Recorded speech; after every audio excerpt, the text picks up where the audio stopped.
A leitura de hoje é do Salmo 6. O texto de hoje fala do arrependimento do povo de Deus por seus pecados. Ou seja, quando o povo de Deus peca, ele enfrentará a punição, então deve vir a Deus e se arrepender. Ele fala sobre os aspectos dessa punição, que eles devem se arrepender até que a punição seja suspensa, que devem se arrepender com urgência, confiando no amor da aliança de Deus, que devem se arrepender com tristeza e arrependimento por seus pecados, e que devem se arrepender com os resultados desse arrependimento. Então, o que ele diz? Hoje, vamos explorar isso e compartilhar sua graça. Primeiro, ele fala sobre o arrependimento do povo de Deus por seus pecados, então eles devem vir a Deus e se arrepender. O texto de hoje, Salmo 6:1, diz: Não me repreendas na tua ira, Senhor, não me castigues na tua indignação. Não me repreendas na tua ira, Senhor, não me castigues no furor da tua ira. Como vimos nos salmos anteriores, aprendemos sobre Jesus, o Messias, que vem a esta terra para nos salvar do pecado, da morte e da destruição. Alguns podem perguntar: mas isso significa que o povo de Deus pode pecar livremente enquanto vive nesta terra? O texto de hoje responde a essa pergunta dizendo que, quando o povo de Deus peca, Deus o disciplina, e que o povo de Deus deve vir a ele e se arrepender. Por que isso acontece? Porque Deus está profundamente irado com o pecado, disciplina e até julga. Não, Deus não pode coexistir com o pecado, nem pode ignorá-lo ou ignorá-lo. Isso porque Deus é um ser que está fadado a se irar, disciplinar e julgar o pecado. Não é verdade? Quão seriamente Deus deve ter considerado o pecado a ponto de enviar seu Filho unigênito, a ponto de derramar seu sangue na cruz? Portanto, quando o povo de Deus comete pecado, ele nos diz que devemos ir a Deus e nos arrepender. Mesmo que não haja punição da ira e da ira de Deus, o povo de Deus deve ir a Deus e se arrepender quando comete qualquer pecado. Quanto mais se Deus está irado por causa desse pecado e algum tipo de punição vem dele, o povo de Deus deve ir a Deus e se arrepender. Eles devem se arrepender, dizendo: ó Deus, perdoa-me, pecador. Tem compaixão da transgressão do meu servo e afasta a tua ira e a tua ira. Remove este castigo. Em segundo lugar, quando o povo de Deus peca, a disciplina de Deus vem sobre ele, e este versículo fala dos vários aspectos dessa disciplina. O texto de hoje, Salmo 6:2, diz: Tem misericórdia de mim, Senhor, porque estou cansado, cura-me, Senhor, porque os meus ossos tremem. Tem misericórdia de mim, Senhor, porque estou cansado, cura-me, Senhor, porque os meus ossos tremem. As frases, estou cansado, e meus ossos tremem, aqui indicam que o povo de Deus que pecou está em meio a uma doença grave devido à disciplina de Deus. Por exemplo, se somos diagnosticados com câncer, vemos seus corpos emaciados, sua temperatura corporal caindo e até mesmo seus ossos tremendo. No entanto, esta é uma sinédoque, representando todos os aspectos da disciplina de Deus que vem sobre o povo de Deus que pecou. Em outras palavras, quando o povo de Deus peca, a disciplina de Deus vem. Essa disciplina pode se manifestar como uma doença grave, como no texto de hoje, ou como um fracasso empresarial, uma invasão por nações estrangeiras, opressão humana, um desastre natural ou até mesmo a queda de um poste telefónico que atingiu alguém que passava. De qualquer forma, quando o povo de Deus peca, essa mesma disciplina pode vir sobre ele. Portanto, quando o povo de Deus peca, ele deve se aproximar de Deus e orar fervorosamente. Ó Deus, tem misericórdia de mim e tem compaixão de mim. Minha carne é fraca, por isso pequei novamente. Por favor, perdoa-me. Ó Deus, tira essa disciplina e cura-me. Restaura-me. O problema, porém, é que quando desastres, infortúnios ou outros eventos negativos ocorrem em nossas vidas, às vezes os descartamos como coincidências e deixamos de reconhecê-los como disciplina de Deus. Por exemplo, se algo ruim acontece com meu filho, pode ser a disciplina de Deus.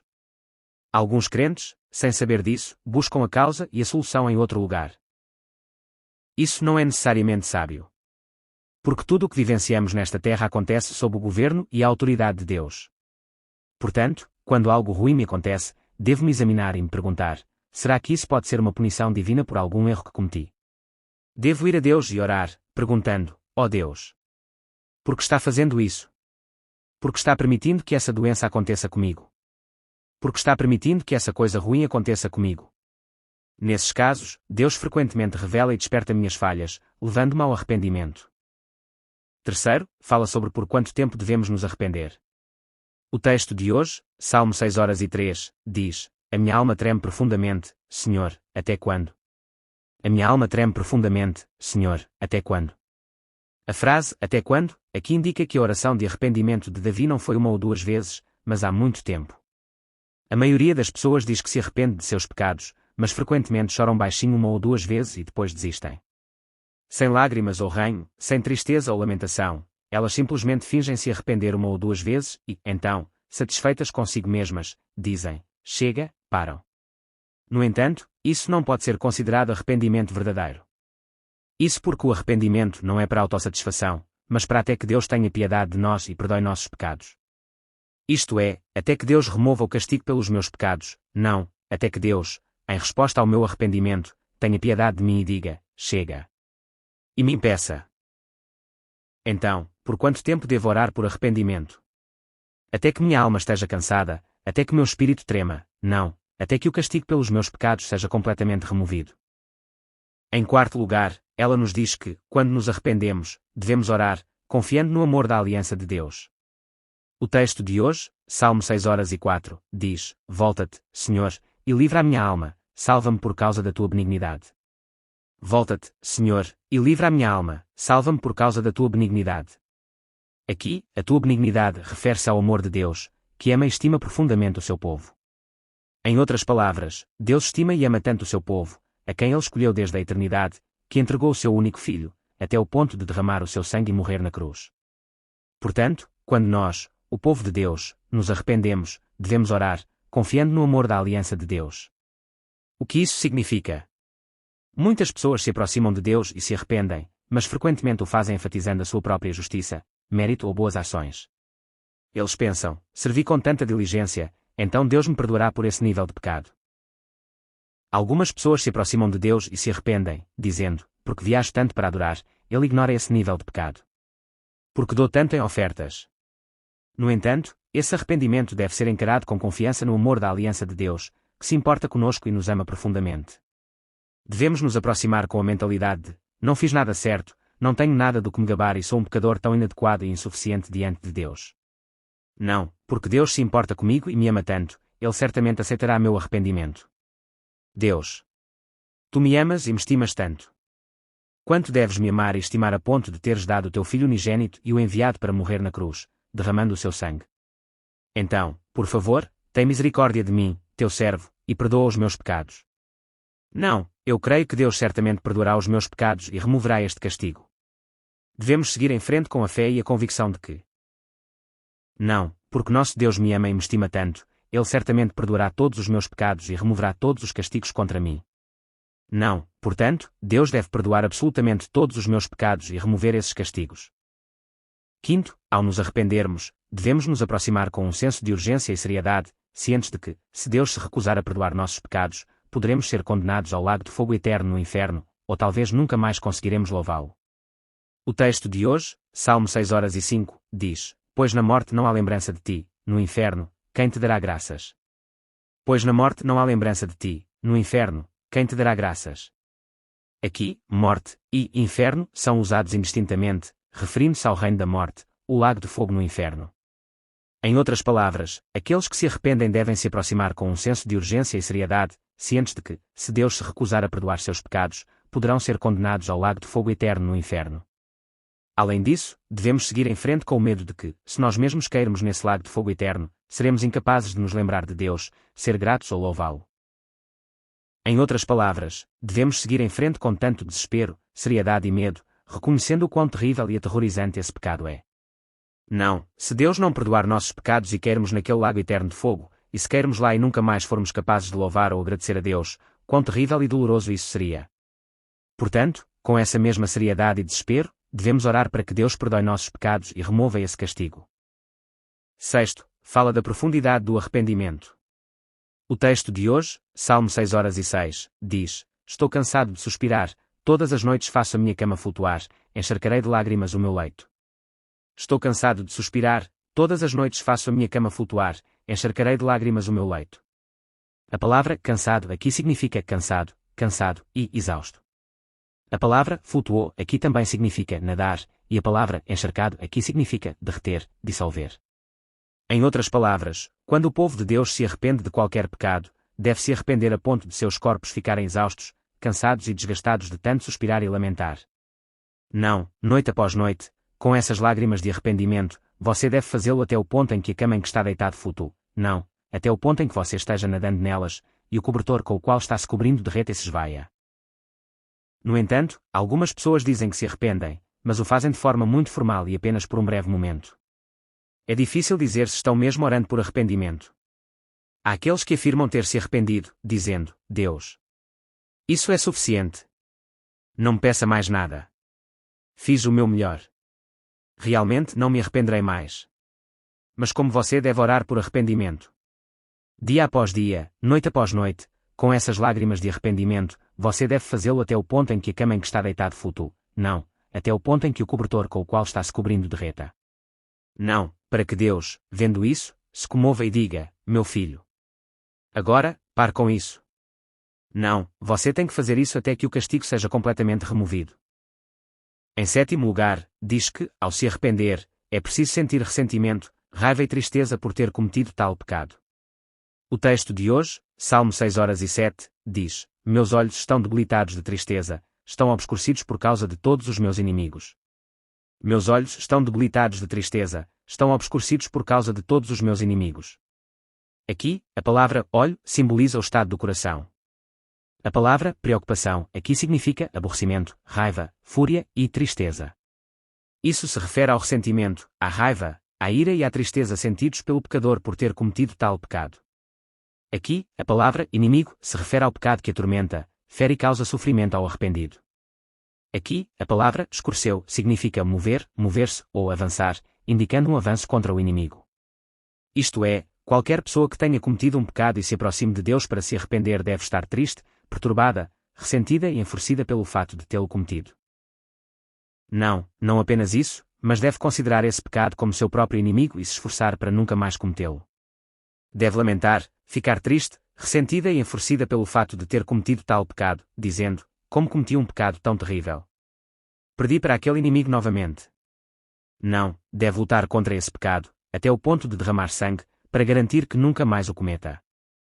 Por fim, o texto de hoje fala das consequências do arrependimento.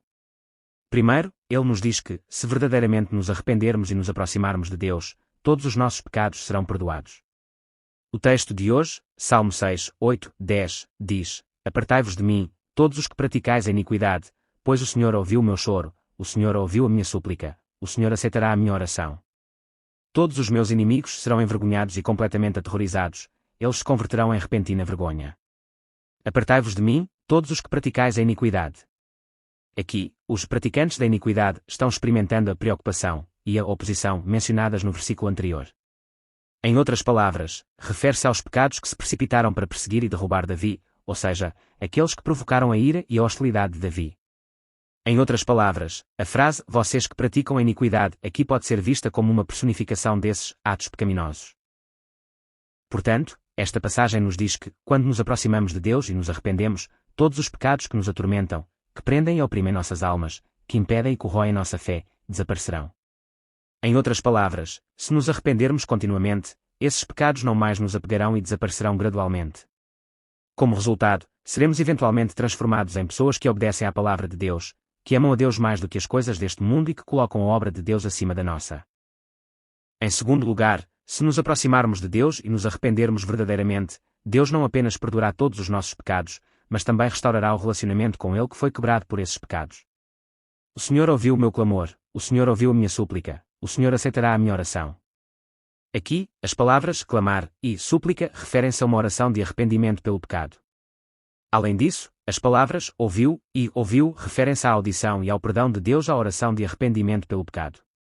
No entanto, esta frase está no tempo perfeito profético, expressando segurança futura, certeza futura, implicando que isso certamente acontecerá no futuro. Isto é, se nos achegarmos a Deus e nos arrependermos verdadeiramente, Deus certamente perdoará todos os nossos pecados. E o que acontecerá além disso? O Senhor aceitará a minha oração. Essas palavras falam da restauração do nosso relacionamento com Deus, que pode ser considerada o resultado do arrependimento, ou melhor, a consequência natural daqueles que foram perdoados por Deus. Em outras palavras, esta é uma sinédoque, representando todas as circunstâncias e situações daqueles cujo relacionamento com Deus foi restaurado por meio do arrependimento. Em outras palavras, se nos arrependermos, o relacionamento com Deus que foi quebrado pelo pecado será restaurado. Deus estará conosco, Ele cuidará de nós e nos protegerá, e Ele ouvirá e responderá às nossas orações. Em outras palavras, o relacionamento com Deus que foi quebrado pelo pecado será restaurado ao seu estado perfeito. Por fim, se nos aproximarmos de Deus e nos arrependermos verdadeiramente, todos os nossos inimigos, todas as forças de Satanás que têm tentado nos derrubar, serão envergonhados e repentinamente recuarão. Todos os meus inimigos serão envergonhados e profundamente envergonhados. De repente, se afastarão envergonhados. Isso mesmo. A razão pela qual pecamos e cometemos crimes é porque Satanás, o diabo, se aproxima secretamente de nós, tentando-nos e enganando-nos. Por exemplo, podemos ver que Satanás, o diabo, se aproximou de nosso ancestral Adão no jardim do Éden, tentando-o e enganando-o secretamente, fazendo-o se afastar de Deus e do pecado. Da mesma forma, a razão pela qual nos afastamos de Deus e do pecado é por causa das tentações e ilusões secretas de Satanás, o diabo. Ao nos levar a pecar, Satanás, o diabo, destrói nosso relacionamento com Deus, mina nossa fé e atormenta, oprime e aprisiona nossas almas. Em outras palavras, ele está constantemente em fuga, tentando escravizar nossas almas. No entanto, se realmente nos voltarmos para Deus e nos arrependermos, até mesmo esse inimigo, Satanás, o diabo, perceberá que seus próprios enganos e tentações não funcionam mais. Ele tremerá profundamente e se afastará envergonhado. Todas as noites, faço minha cama flutuar em lágrimas. Deus. Obrigado. Obrigado. Eu te amo. Confessamos que, devido à fraqueza da nossa carne, frequentemente cometemos pecados involuntários enquanto vivemos nesta terra. Por favor, concede-nos a graça de estarmos sempre despertos e sensíveis ao pecado, e de vir a ti em lágrimas de arrependimento quando pecamos. Abençoa-nos para que, por meio disso, possamos restaurar nosso relacionamento quebrado contigo e sermos vitoriosos. Oramos e te bendizemos em nome de Jesus. Amém. Clique no nome da igreja para saber mais.